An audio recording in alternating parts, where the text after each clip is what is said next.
মহিলাদের পর্দা করার ক্ষেত্রে মুখ ঢাকা কতটুকু জরুরি? বিশুদ্ধ মত অনুযায়ী, নিরাপদ মত অনুযায়ী মুখমণ্ডল পর্দার অন্তর্ভুক্ত ঢাকবেন, মুখমণ্ডল প্রদর্শন করবেন না, প্রয়োজনে মাথা কাপড় টেনে দিবেন। আল্লাহ বলেছেন ইউদনিনা আলাইহিন্না মিন জালাবিবিহিন্না, মাথার উপরে যে কাপড় থাকে মেয়েদের পর্দার জন্য এটাকে জিলবাব বলা হয়। আল্লাহ বলেছেন এই জালাবি তোমরা, তারা মেয়েরা টেনে দিবে। এই যে টেনে দিতে বলছে, এটা কেন?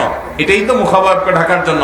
আম্মাজান আয়েশা রাদিয়াল্লাহু তাআলা বলেছেন হজের সময় আমি যখন নবী সাল্লাল্লাহু আলাইহি ওয়াসাল্লামের সাথে হজ করেছি, সেই বছর আমি ইহরামরত অবস্থায় মেয়েদের জন্য মুখ উন্মুক্ত রাখতাম। যখনই কোনো পুরুষ চোখের এরিয়াতে চলে আসতো তখন আমি কাপড় টেনে দিতাম। এখান থেকে বোঝা যায় তারাও মেয়েদের চেহারার পর্দা করতেন। এটাই হলো অধিকতর বিশুদ্ধ এবং অধিকতর আপনার নিরাপদ মত।